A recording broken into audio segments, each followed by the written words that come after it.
I can share Good, my screen.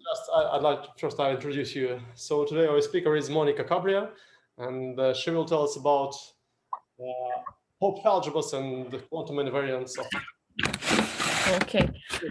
Do I need my camera on, or is it okay if I turn it off to share my screen and you can see only the presentation? Or do you prefer to see my face like during the presentation? I don't know. It's entirely up to you. So you choose your mode of presentation. If you like, just share the screen and. Okay. Okay. Cool. Cool then. How was it here? I forgot.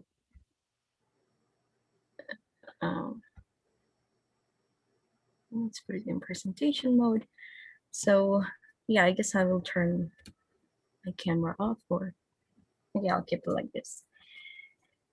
So good morning or good afternoon over there. I'm going to talk about Hopf algebras and quantum invariants of knots. So here is my contents. Okay, I put it in Spanish. I'm sorry.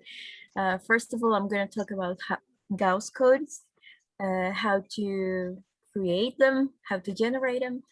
Then I'm going to show like how these curves. Ладно. Зачем? Ладно. Vladislav, could you please turn off the sound? Sorry. Okay. Okay, then I'm going to talk how the curves on the plane, which are the knots, behave, and I'm going to introduce some algebra to it. Then in this algebra, we're going to use tensors. So we're going to talk about how these tensors help us to create link invariants or not invariants. And I'm going to give a specific invariant, which is a bracket polynomial. And this is the beginning of the Jones polynomial. So that's the last example in the last section. So we're going to pass from abstract tensors to quantum algebras. And we're going to see that this specific example on how this algebra that I get gives us the Jones polynomial. Okay. I reduce only to Jones polynomial because this generates a lot of invariants. And I think I will not have enough time to go very deep on it. Okay, so first of all, I chose some preliminaries on knot theory since many of you are not acquainted with them. So we're gonna see them as four valent planar graphs. What does it mean? That on each crossing, we are gonna see these crossings as vertices, and we have four valent, which means that we have like these four. It's a cross, so it has four parts. Okay, and they are planar. Yeah, we can see them on the plane. And here we can see a lot of examples, just that they have extra structure in every vertex, which are the crossings.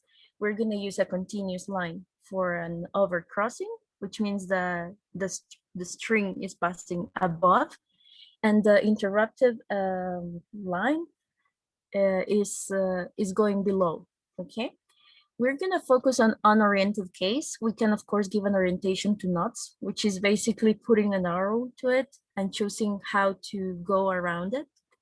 Okay, but we're not going to do that. We're going to focus on the unoriented case. Okay, so this is a diagram. These are the diagrams of knots. And so if I have a diagram, how can I create a Gauss code? So the first step is we choose a base point. So let's say we choose where the arrow is in the picture on the left.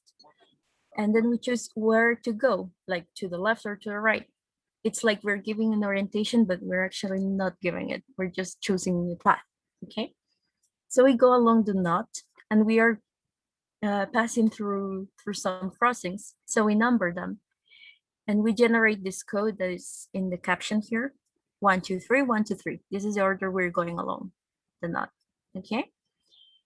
And well, this is our code. We write down the numbers. They have to appear twice because we are passing twice on each number.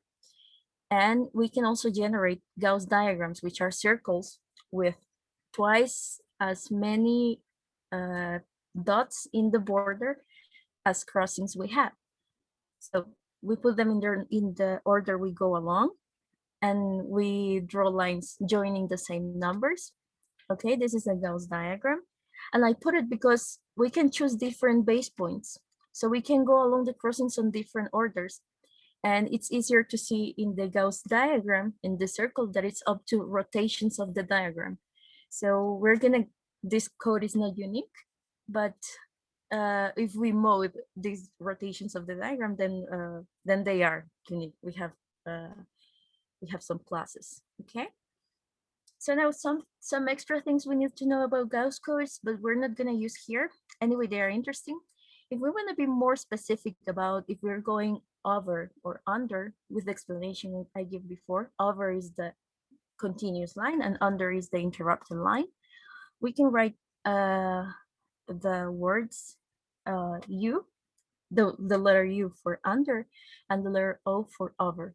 So if we go along this knot from any base point, or well, we need to pick a specific base point, we can see that this code is one of them.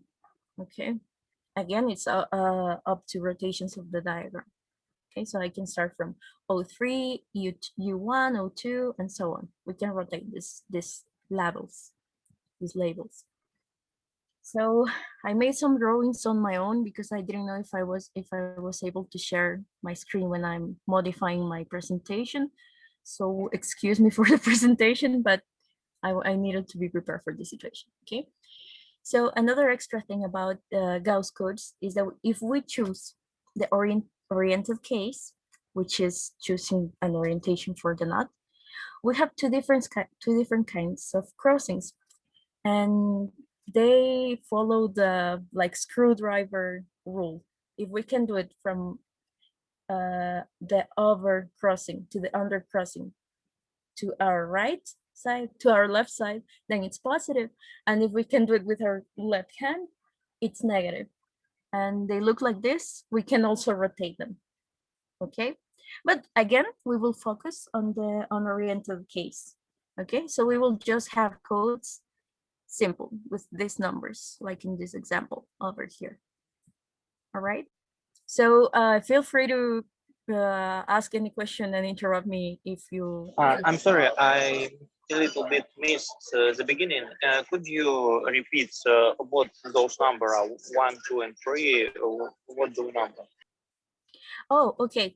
So when we want to write a code, we choose a base point. Yep. And we have to put labels to every crossing. So we number them in the order that we are going by. So you need to go along. It's crossing, okay. Yes. And we just write them in the order that they appear. Okay. And just as I said here, if you see this diagram joining, because we passed. I understand anything else. Okay, great. Okay, so now we can ask ourselves, like, it's easy to see that for every knot we can generate a Gauss diagram, but what about the other way around? Well, it depends. We can, there are some Gauss codes and some properties that are very interesting, but we don't have time here to see when we have planar codes. So of course we're gonna get like classical knots, but when they are not, there is a different kind of knots that are called virtual diagrams.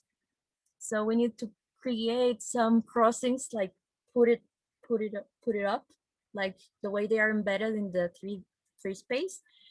And these crossings are like, they don't count, they are virtual crossings. But we are working with classical knots, so we're gonna focus on planar Gauss codes. Okay. Now we need to check how this code is modified, because of course our knots are circle embedded in the 3D space. So we can move them around. And let's imagine they are made out of rubber. So we can like squish them, pull them, rotate them, and so on. So there are different moves that we can make. The zero move over here is called isotopy. It's just like we stretch something, we straighten out. The number 1, the first Reidemeister move, is that these loops over here, we can just, it looks like rolled, so we unroll it. Then whenever we have something like this above something, we can just separate them. And this is gonna reduce the number 1 and number 2, reduce the number of crossings, okay? So here we had one crossing and now we don't have. In the number 2, we have 2 crossings and we're passing through 0 crossings. And the number 3 is that we have a crossing and some string behind, and we can slide it up and down. Yeah, we can find them in any way, and like we can switch them. Yeah. Okay, so these are the Reidemeister moves, and the first move is just called simple isotopy. And very often in this talk, I'm going to use the term regular isotopy, and this regular isotopy is generated by the Reidemeister moves 2 and 3. Okay, so whenever we use something mod this, we're going to call it regular isotopy. I'm sorry, I still have some Spanish. Okay, so here's how the code is modified. I made drawings again. So we're going to use like the Greek alphabet for calling the crossings. And if we see here, we have something in our knot. I just called it omega. And we go through alpha and then alpha again, and then something else. So if we undo this little loop, we don't have alpha. Alpha disappears. So we just kept with the rest of the knot. Now here, we have something. These dotted lines are the rest of the knot. They can be like very tangled or very simple. And so I call one part omega and lambda, and the other part, the inner part, is tau. So we can go along. We pick alpha, beta, then we have something else, then we go up, and we find beta and alpha, and then the rest of the knot. So if we undo this part, alpha and beta disappear. Okay, and the third case is a little bit more complicated to explain, but it's more or less the same idea. I have something else joining these lines, and this is we choose an orientation to pass through these crossings, and we can just like write down the code in the 2 ways after sliding the lower the lower string. Okay, so this is how the code is modified. Actually, after these moves, our code should be invariant. So yeah, there's a nice way to prove it. Now, what do we understand by curves on the plane? Well, they are smooth and they don't have self-intersections, just like the curve that you can see here. And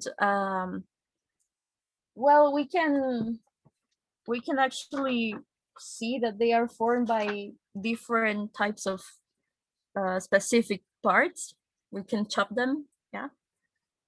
And well, we can choose like some points, and as we can see here, of course, they can be a little twisted. We need some isotopies to put it in the correct way. But we have caps, which we're gonna call max, the maximum, yeah. And we can choose some points, endpoints, A and B. But we can also find something going like this, which are called cups or minimum. Again, we can choose in our curve some endpoints. We're gonna see some examples later. And we're gonna use this notation for maximum with A and B lowered because we have lower endpoints. For minimum, they are up because they have up endpoints.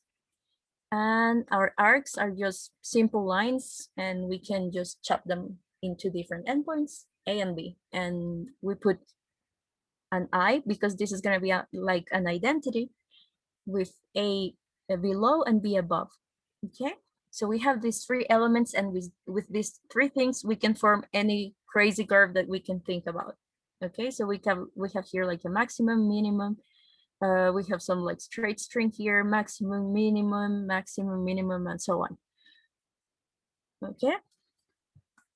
So what about these curves? Well, we can have some isotopies, as I said. It's like straightening or curving something in the space. And the algebraic way to write it down is like this. So we have a minimum here, then a maximum, and this is how we choose the endpoints. And this is exactly just like a straight line. So it's an identity. This is called like cancellation. This is our cancellation property. And of course, we can do it the other way around. We can start with the maximum and then the minimum, and then stretch it out, and we can have the same identity.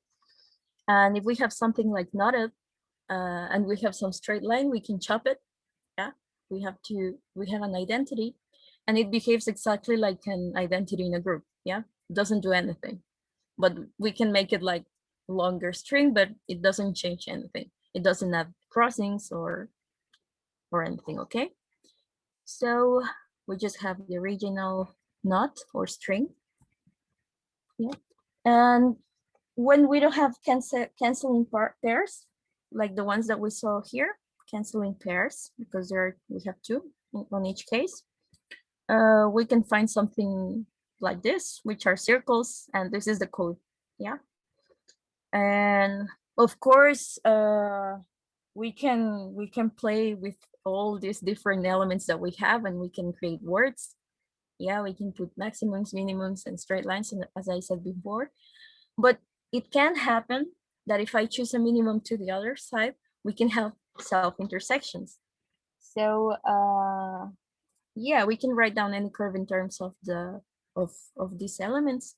And now we're gonna see what happens when we have self-intersections, right?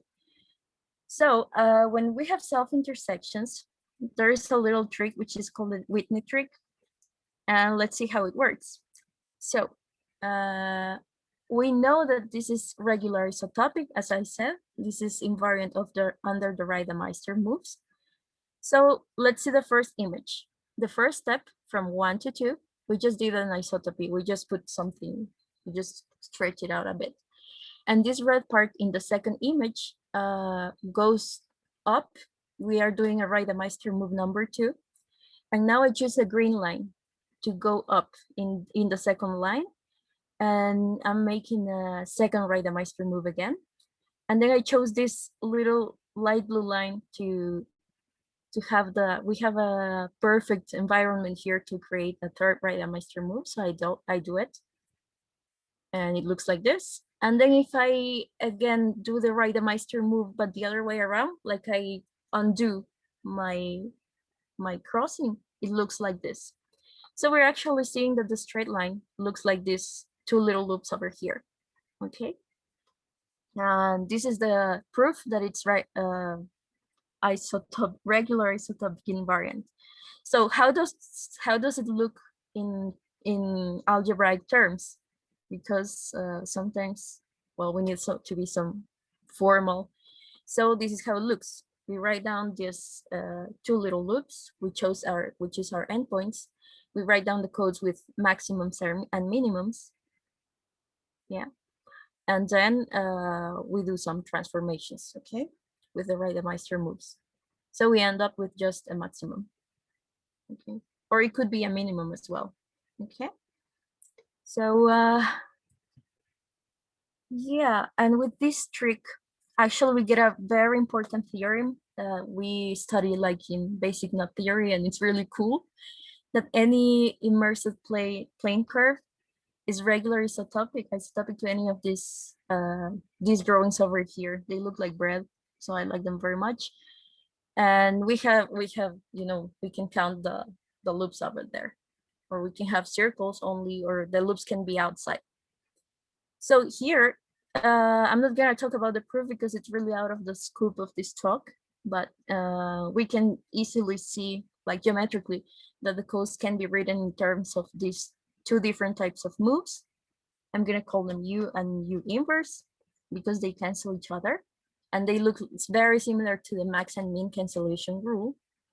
Okay, so yeah, we can see here that we have inverse elements because these two generate any curve. Okay, so and they also have something called Whitney degree, and just to like get rid of it very fast, the degree of U is going to be 1, and the degree of U minus U inverse is -1. So whenever we have a loop formed by the two of them, we're going to get a degree 0 because we have to have the degrees along the curve. Okay, this is going to be important in the last part of the talk. So now our next section is about the abstract tensor model for link invariants. And well, everything before was very nicely behaved, like groups, and we had inverses and so on. But there is something more in the knots. They are not just like simple curves. So we need crossings. And to complete this structure, we need to add symbols for that. And they look like these, like tensors. Yeah. So in the upper part, it has AB, which are the endpoints above. And in the lower part, it has CD, which are the endpoints below. So if we have this type of crossing, we're going to name it R. And if we have the other type of crossing, we are just switching under and over. We are using this little bar over here. So I'm going to call it R bar because it sounds nice. I don't like you to say the word inverse, and it's also longer. So, well, we can, if we put all these elements like maximum, minimum, the straight line, and these R's, they look like no matter how I put them, they are commutative. But actually, when I close the curve and I check the indices that are there, then they generate something that is not commutative. And well, they are these relations according to the way we put it. So whenever we are multiplicating these elements, we are going up. Okay, so I have R, then I have a maximum, or I cannot have a minimum. I'm going to talk about it later. Or we can have another R and then R bar. Yeah, we're going up. So we need to know left, right, up, and down. These are the 4 letters over here with respect to the vertical orientation. So we're going to multiply going up. Okay. So we have a multiplication defined on this direction. Okay. Well, now we need to check the Reidemeister moves again because we need to formalize them with some algebra. And as I showed before, the isotropy, then we have this maximum and minimum is the straight line, and minimum and maximum is the straight line. And these guys over here, we have 2 crossings. So I have to write them down like R and R bar. And I get 2 identities. Yeah. And this is very complicated to explain. Like we have 3 crossings and in different order. And this is cool because of the first rule is called cancellation. The second one, I think just another cancellation because they canceled the crossings. And the third one is called the Yang-Baxter equation. It's very used in physics. And we have some algebraic structures very interesting with this equation. Yeah, and this one we're gonna call it slide because we are just sliding the chord that goes below just from the right in both cases. So we can write it like this. First one is with minimums and the second one is with maximums. So we can see the algebraic counterparts on the right side. And the last one is a crossing, but we are like twisting it. We can imagine this is a ribbon and we can like stretch the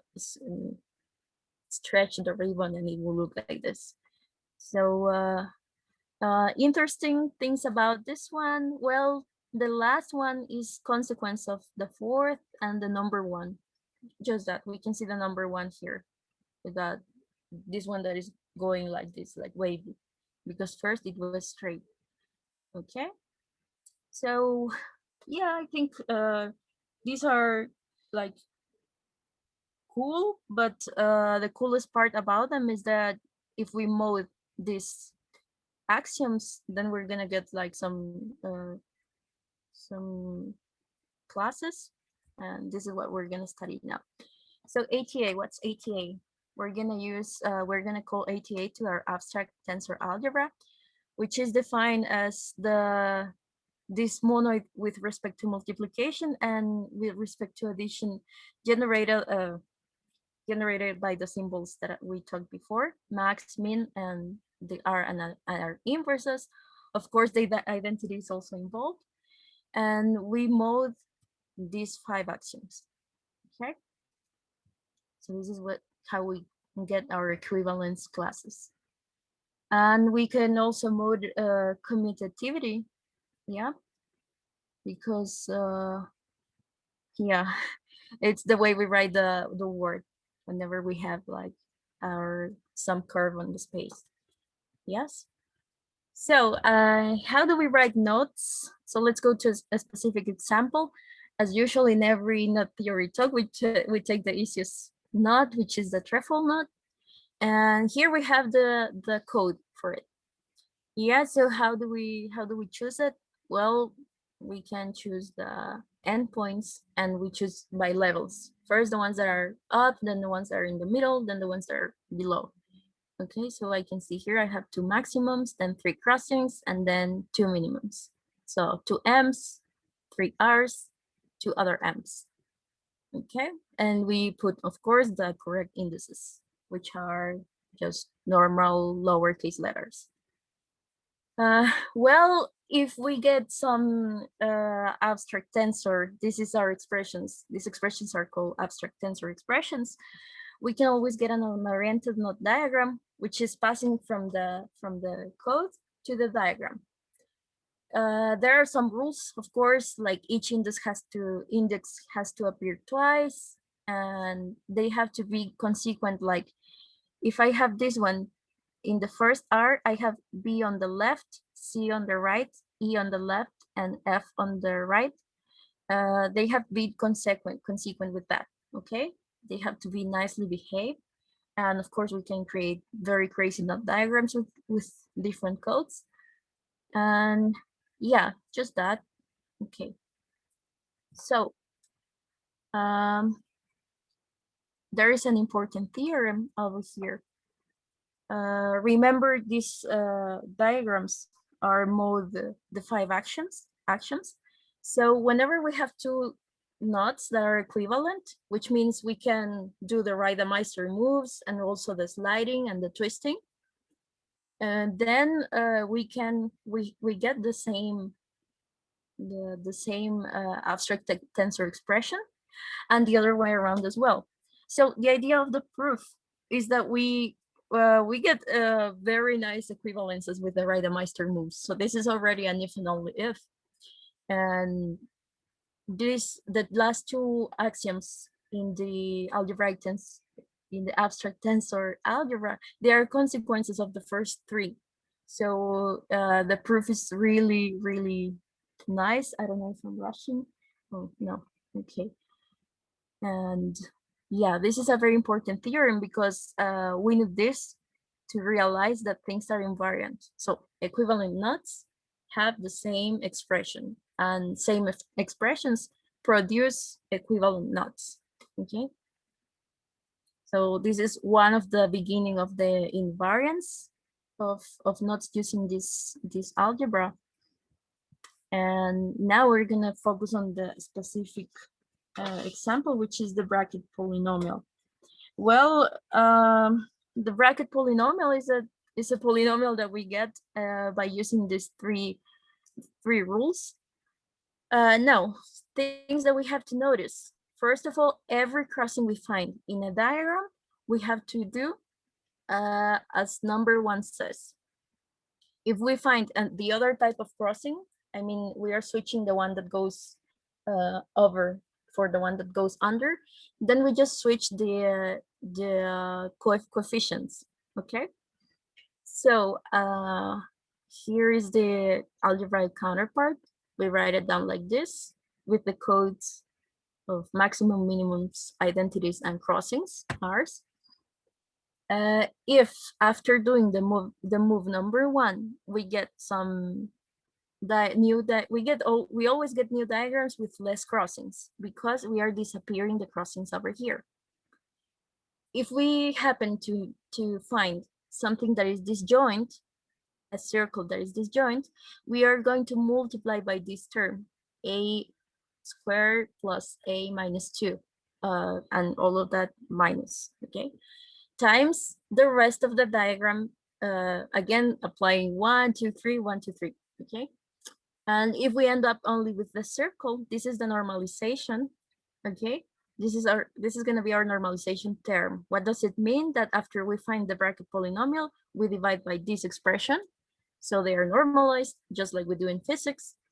And yeah, the bracket for the knot, for this simple curve, this simple circle with no crossings at all, is minus a squared minus a to the minus 1. And this is the counterpart. We saw the code for a circle. So that's it. These are the algebraic, how they behave. Okay. And the second one, I didn't write down the algebraic part, but it's just the multiplication. Actually, these brackets are very nicely behaved with multiplication.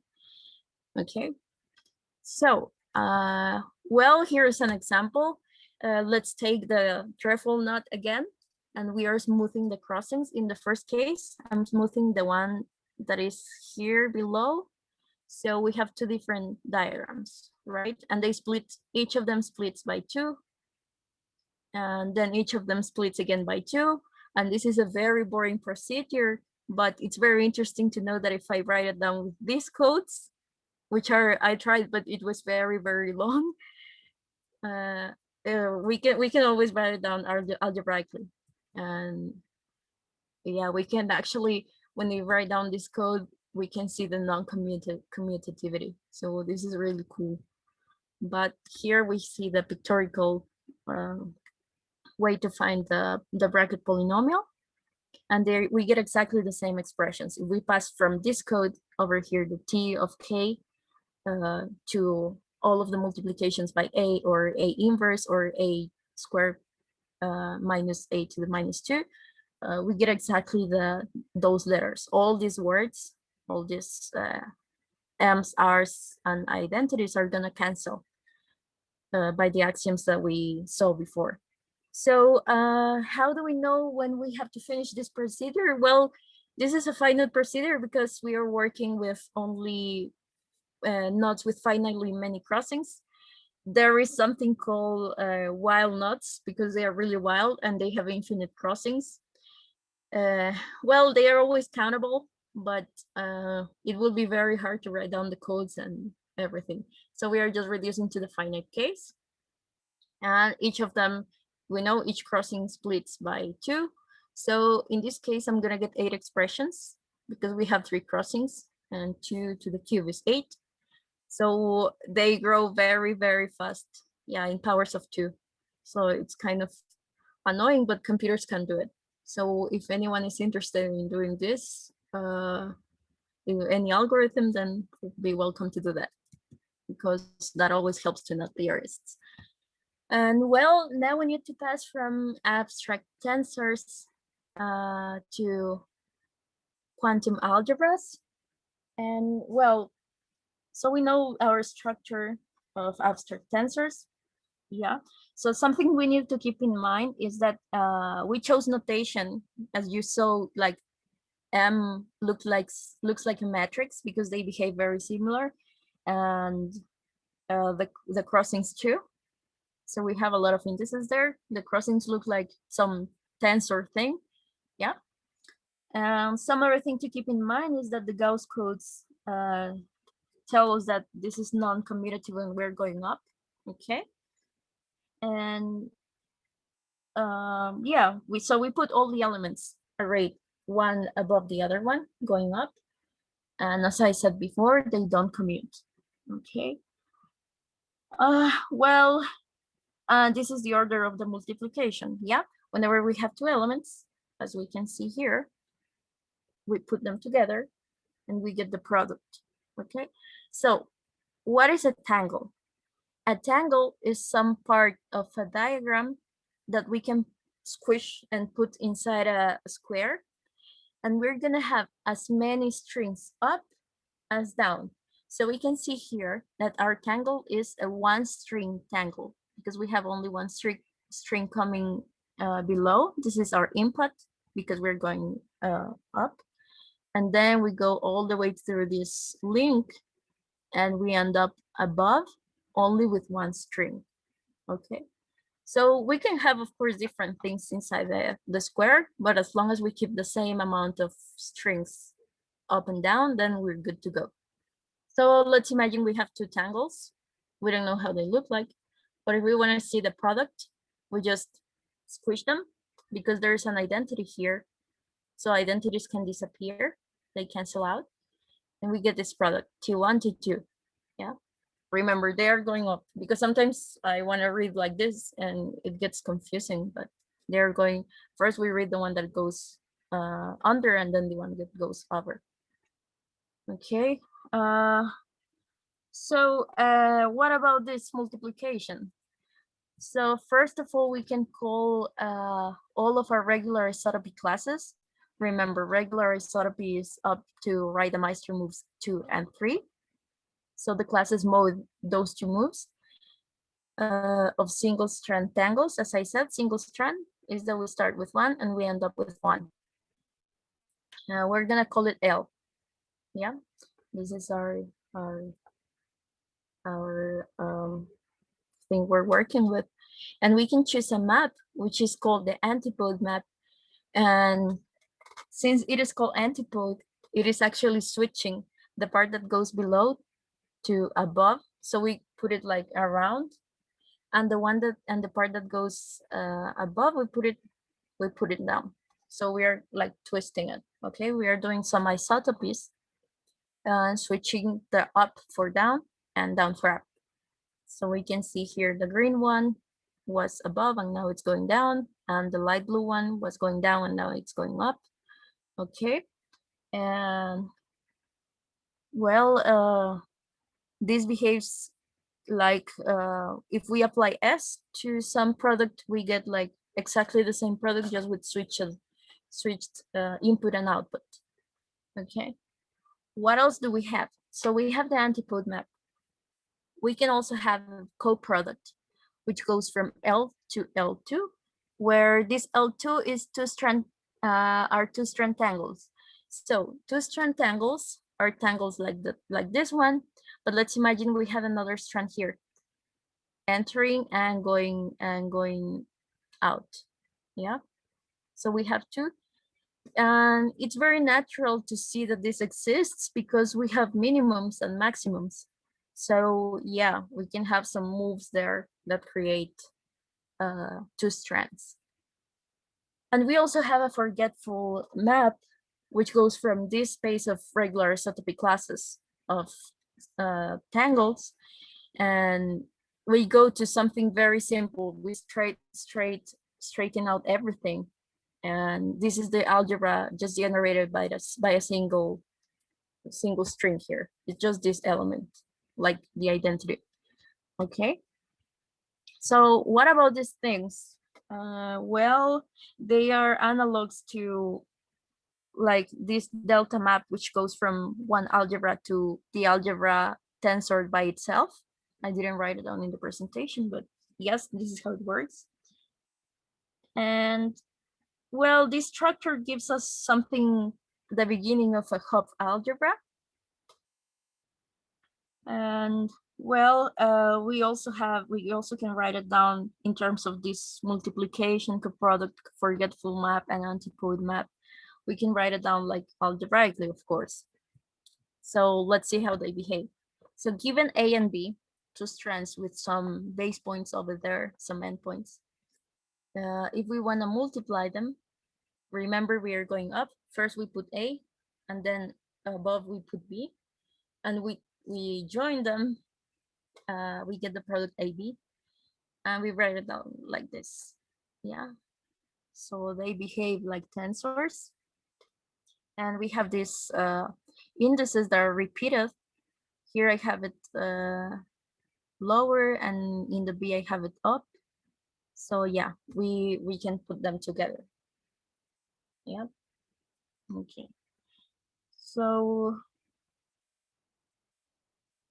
these are line algebra elements, and they behave like this. With this, they follow this rule.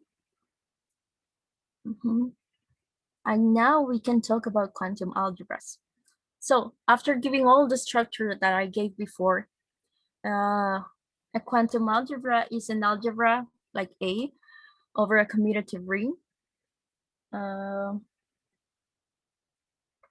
Yeah, and we have also this this structure, this invertible map, which is the antipode map, and it follows this rule. We're going to see a drawing of this rule after this slide. S of a product is the product of these elements but switched. Okay, and it's because the S actually slides in a maximum and minimum. So if we start down and we go all along a max, we end up like the other way around. And if we start here and we go through a minimum, the one that was below now is above.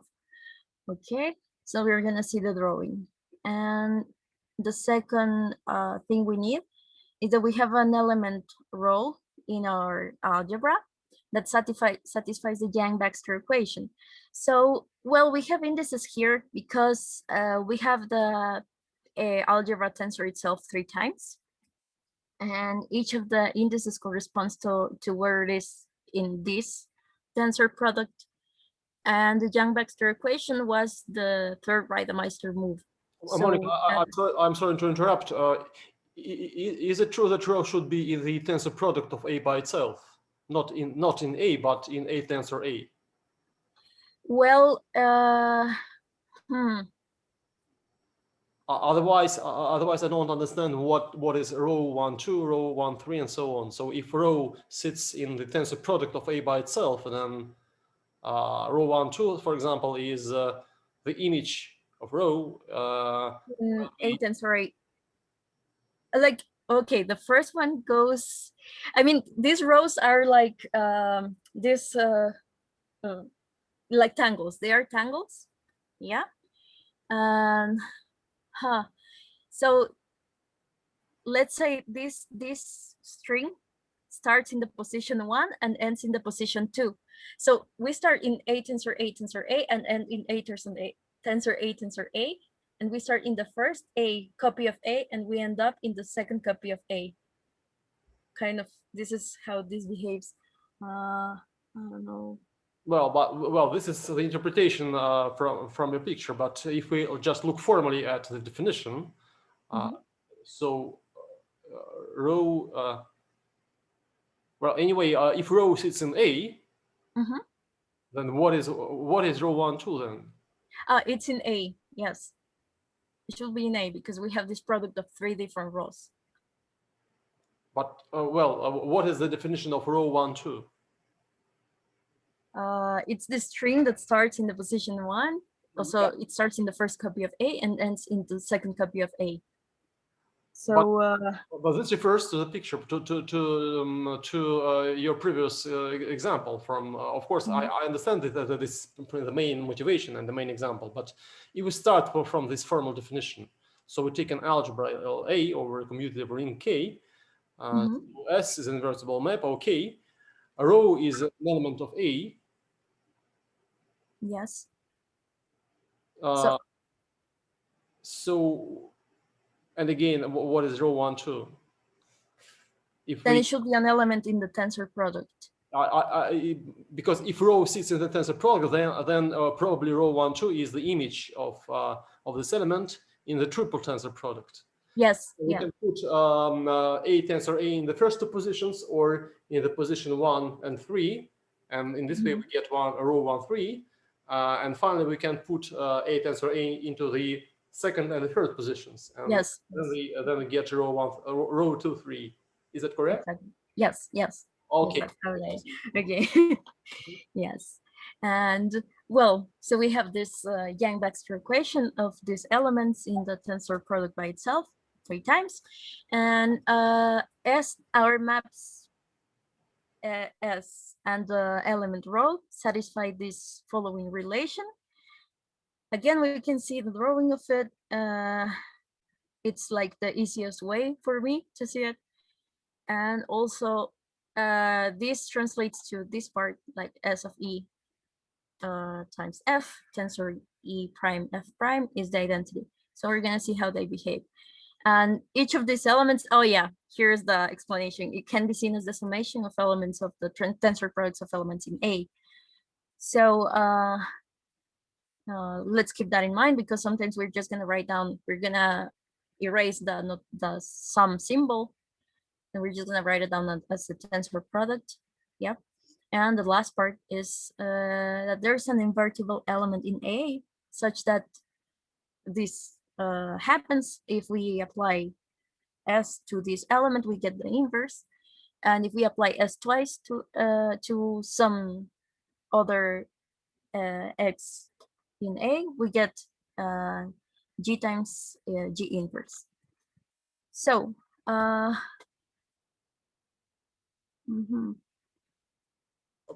Oh, sorry, I forget to turn on the sound. So, Monica, could you please show me the previous picture once again?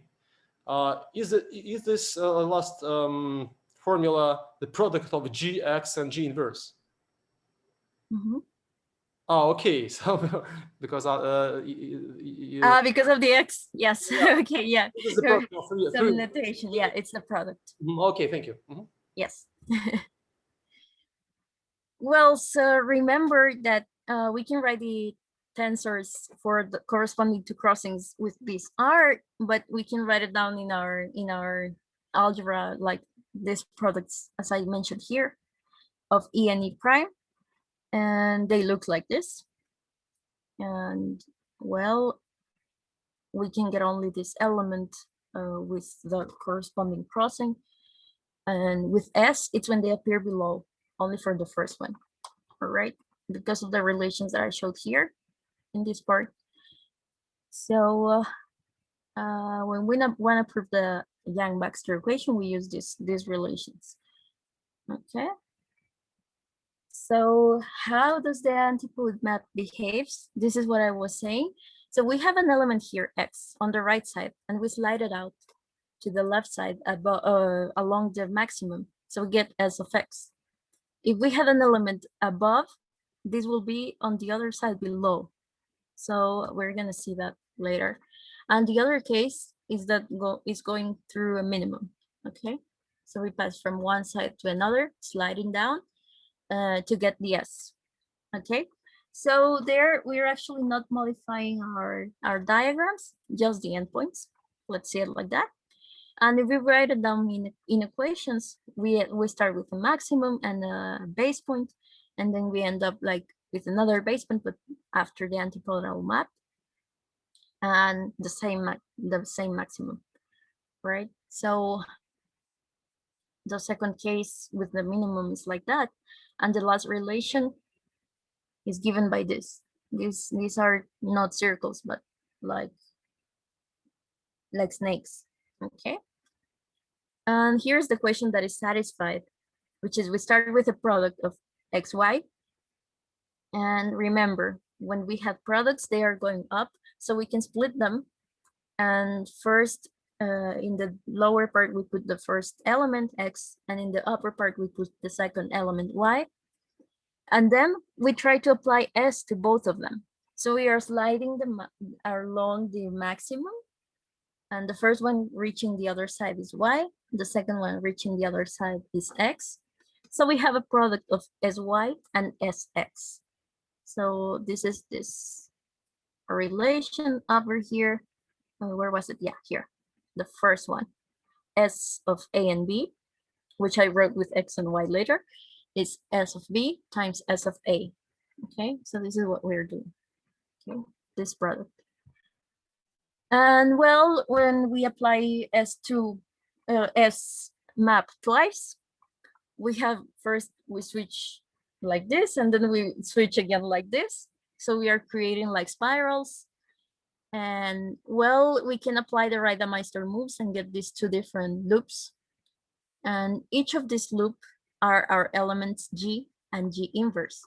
So why is the G and G inverse like the same as identity? Because of the Whitney degree. The Whitney degree for this one is 1 and for this one is -1. Yeah, so this is the comment that I made in the beginning of the talk. And well, let's see how, okay, I think I'm rushing a little bit. So yeah, we have our G and G element here. Now, how are we going to use invariants? Because this is the interesting part of the talk. So the steps to follow to create our invariants using these algebras is that, first of all, we need a function that sends us from the algebra to scalars. Yeah, because invariants are just like numbers. or in this or in the polynomial case, they are polynomials.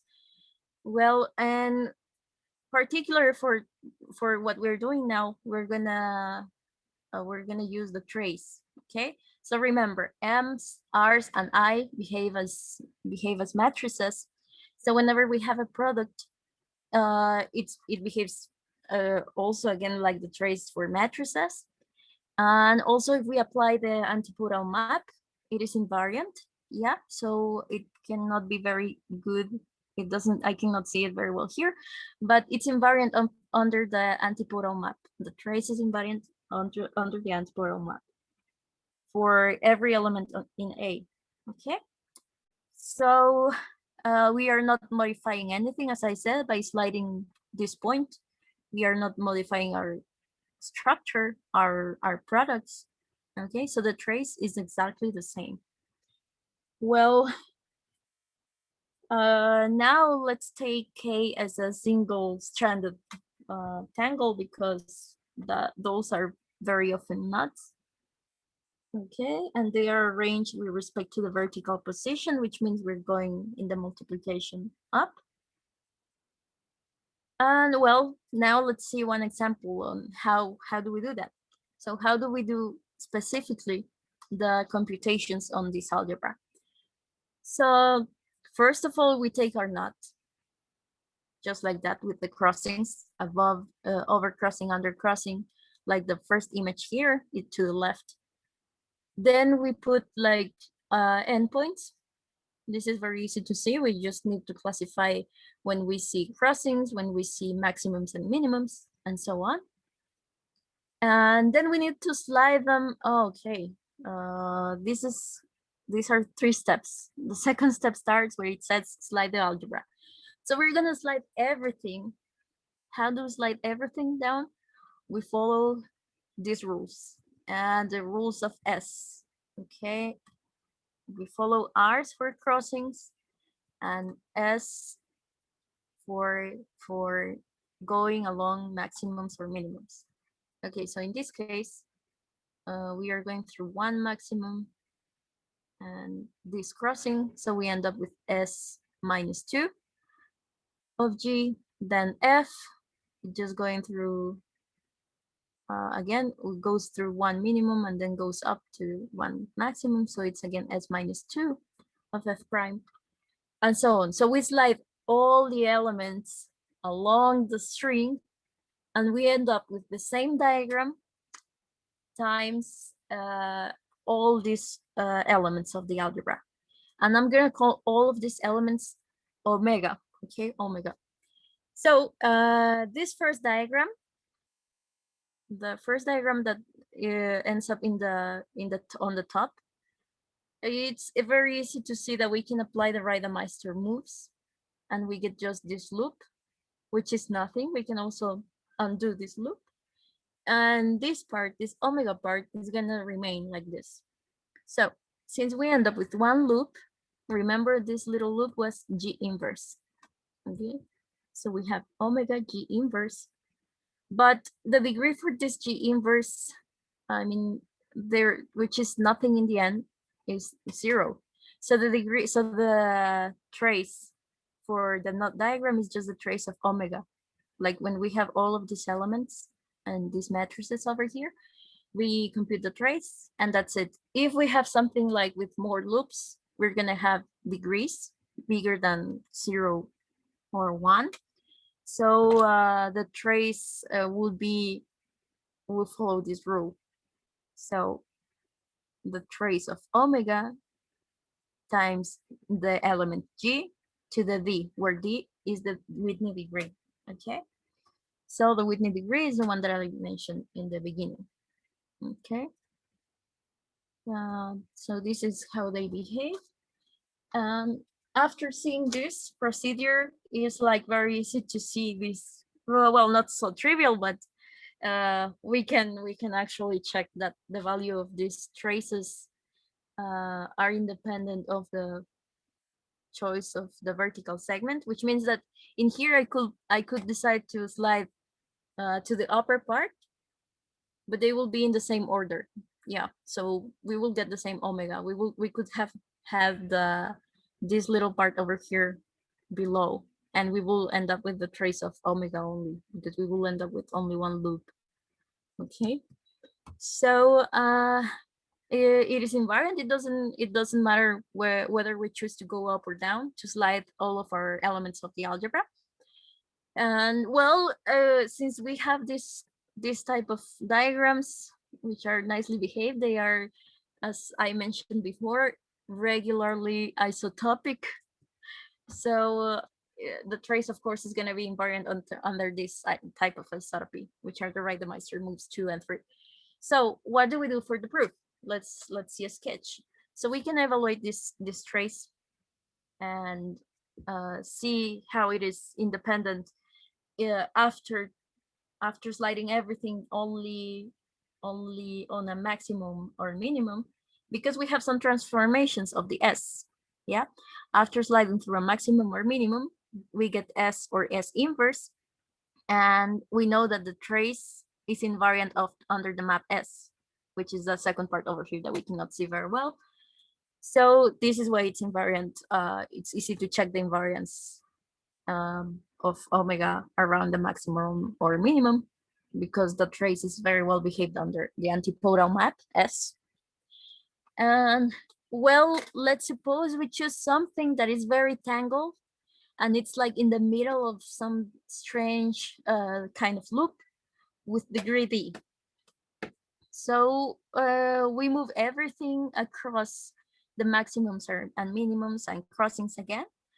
But if we do the antipodal map to this degree D, since we are switching it, the upper part to the lower part, we are actually twisting to the other way, to the other side. So instead of getting degree D, we're going to get degree minus D. So what happens here with the computation is that we have the trace of omega G to the D. And since it behaves like the trace, if we have the product on the other way around, first the G and then the omega, it's the same, it's invariant, as we can see here in the property 1 and the remark. Okay, so after that we apply the antipodal map because it remains invariant. And remember that the antipodal map of a product switches the products. So we have antipodal map of the second times the first. And then, well, the antipodal map switches the degree from positive to negative and the other way around. So yeah, with this, we can see the invariance only of sliding or max and minimums. But what about the regular isotopy? Well, as I said, those drawings of the regular isotopy, which are the Reidemeister moves 2 and 3, they have very nice drawings and they are easier to work with.